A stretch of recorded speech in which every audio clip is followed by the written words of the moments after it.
Welcome back, gamers. Justin here with you again, and I'm gonna be honest, I'm a little perturbed this morning because I just did this entire video and then I realized I wasn't recording. Yeah, it's one of those days. Anyways, we're here to do developer blog number 11. This time I am recording, the audio is set up properly, so hopefully final attempt today. So it is what it is.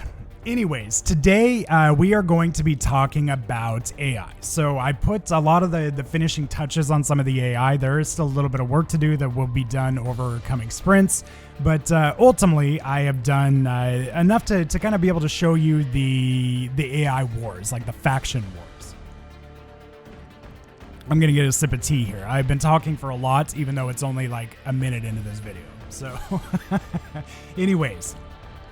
We are here inside of Unity, and before I play this, so before I go into play mode here, I am going to explain some of this out. So basically what I did is I have the four major factions. So we have Scrounger, Collector, UNF, and Hunters, and I put each of them as a spawn point in the four cardinal directions. So you'll see the Hunters, the Scroungers, Collectors, and then UNF's kind of back over here.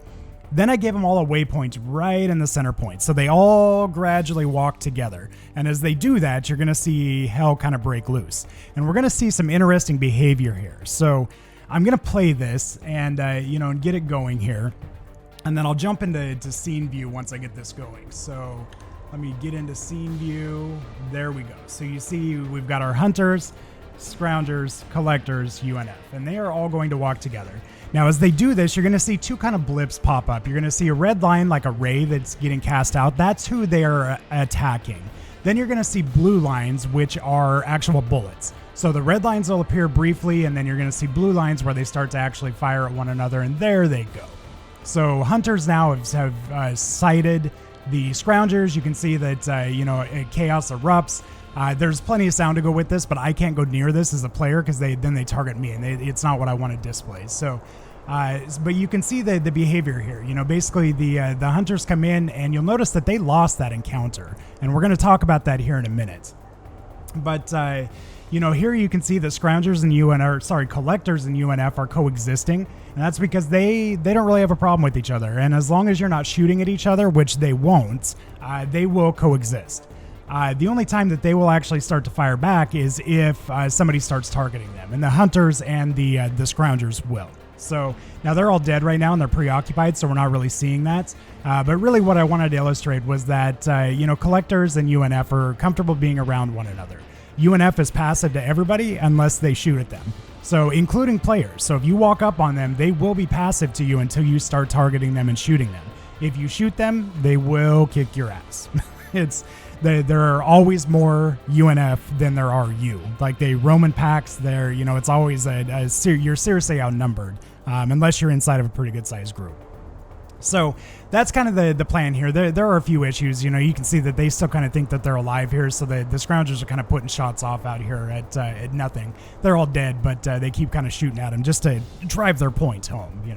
But that's kind of some of the stuff that will get figured out here.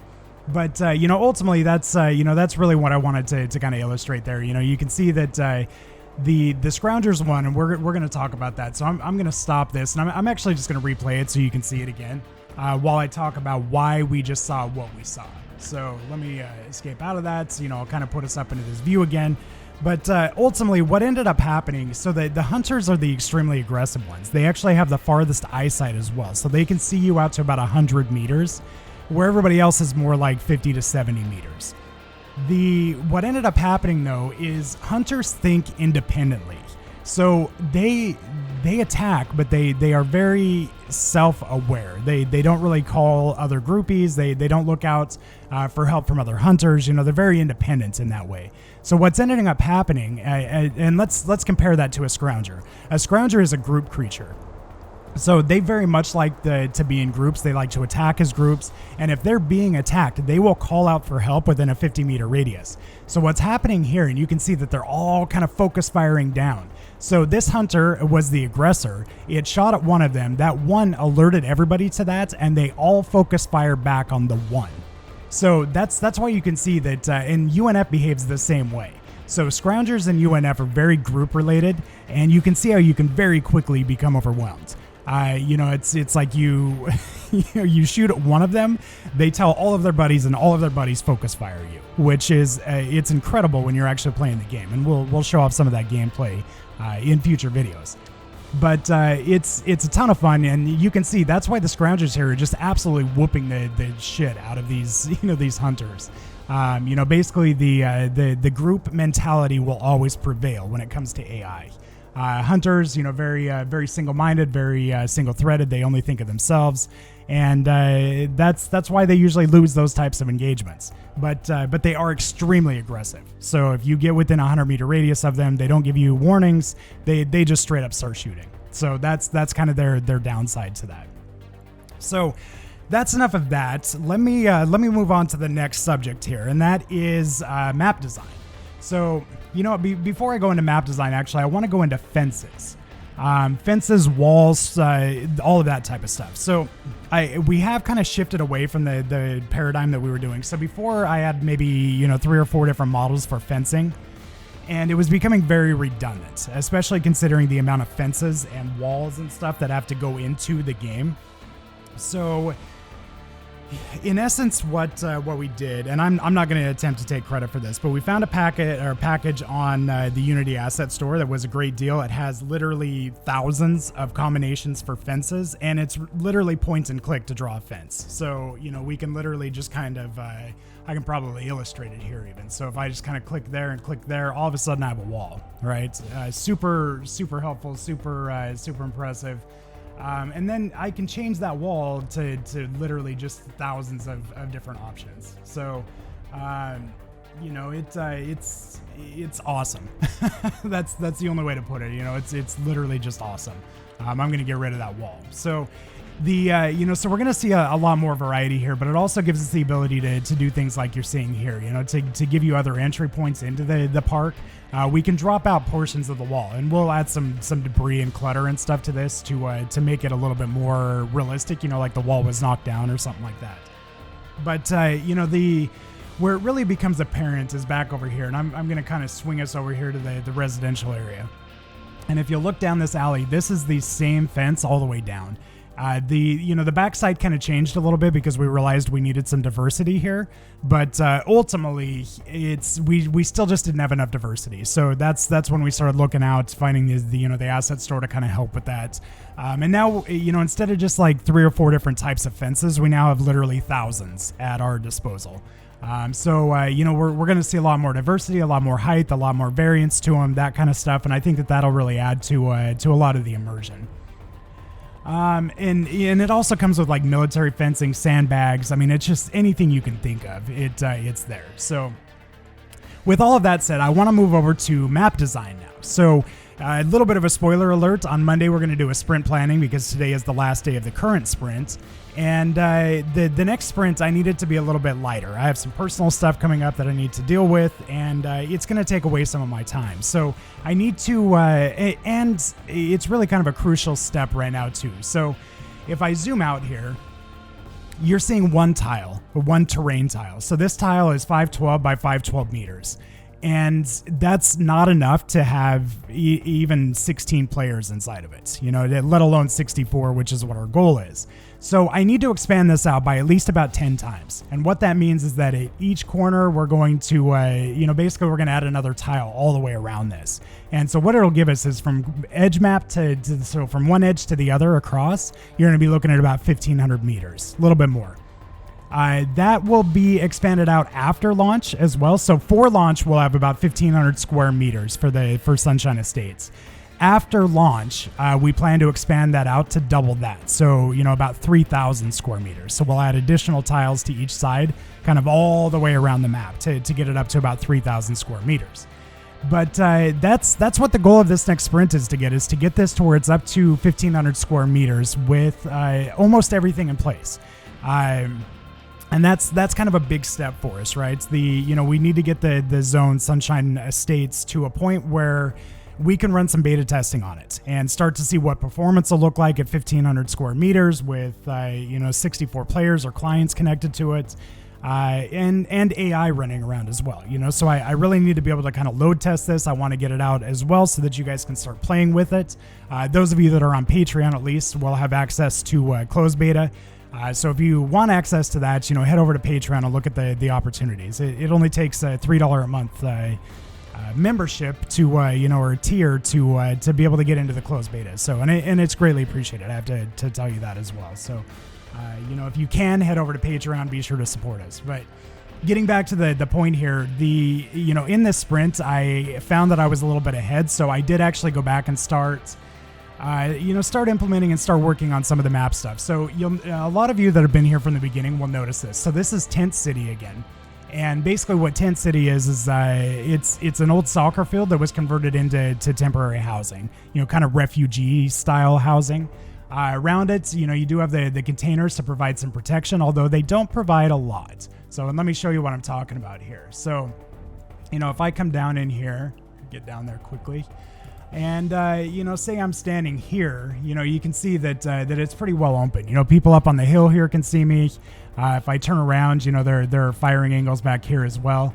And it gets a little bit worse if I'm over here in this parking lot. So if I head over here and kind of take a look around, I'm very exposed here. You've got a building that will be kind of an overlook on you. You can get up on top of some of these. The housing you can see back in here. There's just it's very exposed. So the reason that we did that though was to make this a very high risk, high reward area. So you will find some incredible loot here. You're going to see things like medicine, ammunition, weapons. The household supplies, that kind of stuff. So, and it will be very dense. So this is a great spot to come get loot, and that's the plan. But it's also very high risk, right? It's like we don't plan on adding a lot of cover and stuff in here. So if you come in here, expect danger. That's kind of the goal of this. And I think it will prove to be just that. As we're going through this, we may tweak some things here that are just kind of based on gameplay. But to kind of show you what I mean, we'll come up into this forested area here. And let me get up in there. So, and you can see that if I'm at the peak of this forest area, I can very easily kind of see down into this. I can definitely see what's going on. Let me shut some gizmos off here. I can very easily see what's going on here. I can see down into this. I can, have some good firing angles. And likewise, you can see up here as well. But there are some very cheeky spots that you can kind of get into here, especially if you use these bushes and trees and stuff as cover. You're very difficult to see, but up here in the mountains, but very easy to see down here. So, again, it's one of those, especially if you're kind of down here on like the tree line. If you get down into here, it's very easy to start spotting people. So again, high risk, high reward. Moving on, inside of this forest that we've added here, it is a relatively dense forest, but there are a lot of sight lines, and I'll get into that in future videos. So it looks like there are a lot of trees, but ultimately there are a lot of sight lines here as well. But all of these clearings are hunter spawns. So ultimately there will be a hunter camp set up in here where campfires, tents, that kind of stuff. And there is also another one right here and another one right there. So actually it's here. This is kind of a clearing, but it's not a spawn. So you'll have hunter spawn, hunter spawn, hunter spawn. And that means that if you want to move through this forest, you're basically moving through hunter territory, right? So, the lore and the backstory of a hunter is that they're just that. So they're out hunting food, but they're also very aggressive. So, as you're kind of coming through this, you will run into hunter AI out here. What that also means, though, is that if you are a hunter, so if you choose to play hunter as your faction, basically they're not going to attack you. And as a result, you'll be able to extract at these points. So as a hunter, you can come in here and do an extraction here, or here, and be able to get out of here. There are more that will be added as well, but those are kind of three major areas right here, at least now.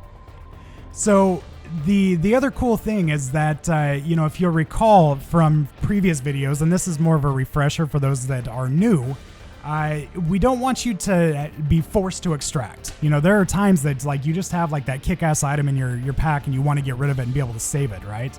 So the goal, you can also just extract items here. So if you come to one of your extraction points, you find a friendly AI, in this case Hunter, you are able to drop that loot off with them, protect them for a short period of time, and they will extract that loot for you without you fully extracting from the raid. So, and that I think is a really cool concept. It's like hey, I've got this great piece of equipment. I found this awesome gun, maybe some rare meds or something like that, and I need to get them out of here, but I'm not ready to leave the raid just yet. So, run over, drop it off to them. They will extract it for you, and from that point forward, whether you live or die, you will have that item waiting for you back in your faction stash. So it's a really kind of a cool concept, I think, that we're building in there. It's the ability to drop off materials and items, but not have to fully leave the raid if you're not ready to. Should offer up some very interesting, interesting gameplay. The other thing that we're trying to do is make sure that there are plenty of spawn points everywhere. So one of the problems that we see in other games like this are, things where, spawn camping, right? Extract camping, that type of stuff. And one of the ways that we can avoid that is just by having so many extracts that you just can't camp them all, right? There's no way that we can fully prevent it. But if we have enough of those extracts scattered across the map, and that is the goal, that there will be multiple ways that you can get in and out. And by doing that, I think that we'll be able to limit the fact that you'll have people just kind of sitting there looking at spawns or at extracts trying to take advantage of that. So, just a little tidbit, more of a refresher for those that are relatively new here. Now, there is one other thing that I want to talk about here in the closing minutes of this. I know I'm kind of long-winded today, but if we look at the map, so this, I'm going to flip around here. This is cardinal north, south, east, and west. So, basically it's very easy to keep your bearings. And there, so there's the park. We're looking due north. Down here to the south, we are going to put in an international airport that will probably take up the 3 tiles that are added back here. So it'll probably be, over around 1,500 meters long, at least for the runway. Then you're going to have terminals, concourses, all of that kind of good stuff. So that's one of the first things that's going to get built into this. And then there will be a little bit more productive of a path between these. Right now it's a dirt path right here, but this will actually become a road that travels through. And then back here, you'll have the runway, jets, all kinds of stuff. You'll have the actual airport itself. And the military, the lore for that is that the military did take that over and was using that for their purposes. So you'll find a lot of military loot back there. Again, weapons, ammunition, meds, that type of stuff. And it'll be a great place to loot. But that's kind of one of the first things that we're going to kind of build into this starting next week when we deep dive into expanding Sunshine Estates. So with all of that said, though, I'm up to 18 minutes. I realize that I'm a little bit long-winded here, but I appreciate you sticking around. If you did stick around this long, by all means, head over to Patreon, support us there so that you can gain access to our closed beta that'll be coming up hopefully here in a couple of months. More info to come. If you can't support us on Patreon, completely understand. Or if you just don't want to, I get it. Maybe it's bare minimum. Join us on Discord, pick up some merch, follow me on Twitter, those types of things. Do all of that social stuff that you've been seeing pop up throughout this video. So I appreciate your time, though. I will see you again on Monday for a sprint planning video, where we'll go into more depth about what this zone actually looks like. So nonetheless, appreciate your time. Thanks for sticking around. I know it was long-winded. Appreciate it. Y'all have a great weekend, and I will see you again on Monday.